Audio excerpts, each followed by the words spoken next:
तो hello friends यार, आप सभी लोगों का वेलकम है हमारे YouTube channel DR education world में।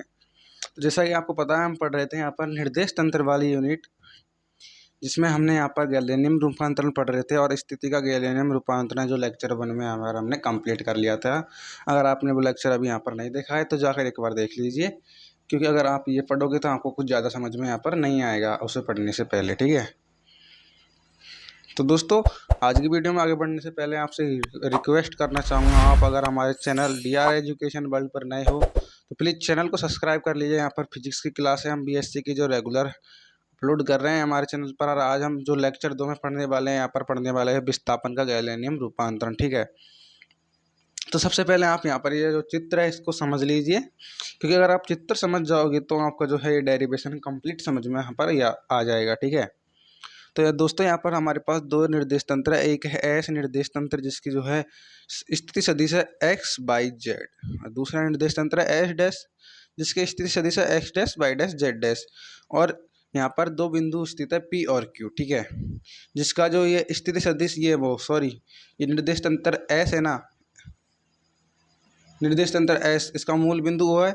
इसके सापेक्ष बिंदु पी का यहाँ पर स्थिति सदिश है r1 वेक्टर, और बिंदु क्यू के सापेक्ष स्थिति सदिश है r2 वेक्टर। ठीक है, फिर हमारा दूसरा निर्देश तंत्र भी यहाँ पर एस डैश, इसका मूल बिंदु है यहाँ पर ओ डैश। ठीक है, तो इस ओ डैश के सामने इस पी का स्थिति सदिश है r1 डैश वेक्टर।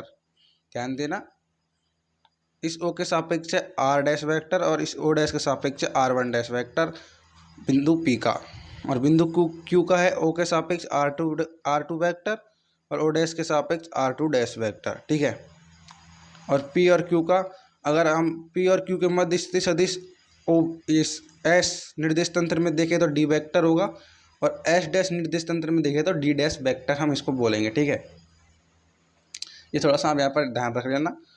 तो इन जो चित्र में मैंने आपको बताया, ये यहाँ पर तो थ्योरी में हमने जो लिख रखा है कि माना कि एक स्थिर निर्देश तंत्र एस है जिसमें दो बिंदु P और Q है। ठीक है, ये स्थिर निर्देश तंत्र है, इसमें दो बिंदु P और Q है कि स्थिति सदिश क्रम से r1 वेक्टर तथा r2 वेक्टर है, तब इन बिंदुओं के मध्य विस्थापन सदिश यानी डी वेक्टर।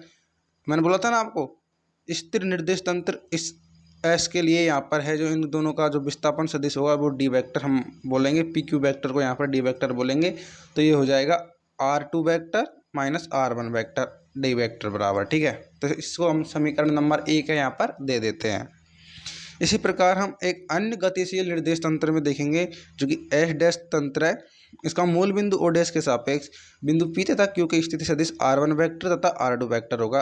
आप देख सकते हो यहाँ पर ओ डैश के सापेक्ष बिंदु पी के r1 वेक्टर तथा बिंदु क्यू का r2 डैश वेक्टर, हम यहाँ पर ये स्थिति सदिश इसका हो जाएगा। ठीक है, तब इस तंत्र में बिंदु का मध्य विस्थापन सदिश यानी पी क्यू वेक्टर हमने बोला था आपको एस वेक्टर में एस निर्देश तंत्र मिलेंगे तो पी क्यू वेक्टर बराबर डी वेक्टर मानेंगे, और अगर हम यहाँ पर एस डैश तंत्र में लेते हैं तो पी क्यू वेक्टर बराबर डी डैश वेक्टर मान लेंगे। तो ये आ जाएगा यहाँ पर r2 dash vector minus r1 vector. ठीक है, तो आप एक बार इसका है जो पूरी का स्क्रीनशॉट ले लीजिए, जिससे आप नोट्स यहाँ पर इसका बना सके। ठीक है दोस्तों,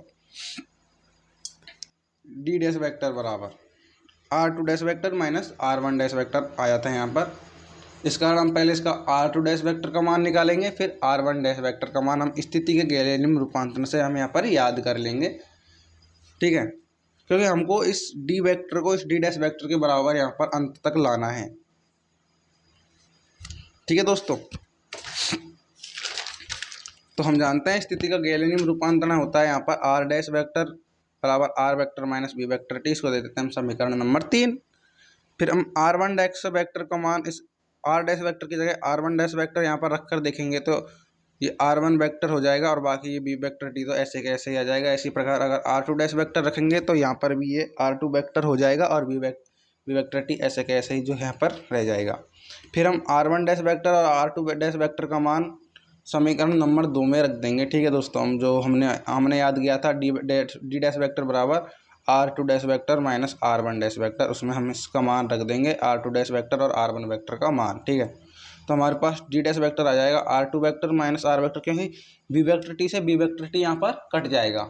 ठीक है दोस्तों, तो r2 vector minus r1 vector बराबर हो जाएगा डी वेक्टर। जो कि डी डैश वेक्टर है हमारा, तो फिर डी डैश वेक्टर बराबर क्या हो जाएगा यहाँ पर डी वेक्टर। तो इससे क्या सिद्ध होता है, हमको यही सिद्ध करना था। तो इससे क्या सिद्ध होता है कि समीकरण 4 से स्पष्ट होता है कि जो हमारा गैलेनियम रूपांतरण है उसमें दो बिंदुओं के मध्य विस्थापन या सदिश दूरी नियत रहती है, जिससे विस्थापन का निश्चितता का नियम कहते हैं, या ऐसे ही जो है हम विस्थापन का गैलेनियम रूपांतरण यहाँ पर कहते हैं दोस्तों। तो आज का हमारा जो टॉपिक था विस्थापन का गैलेनियम रूपांतरण वो यहाँ पर कंप्लीट हो चुका है।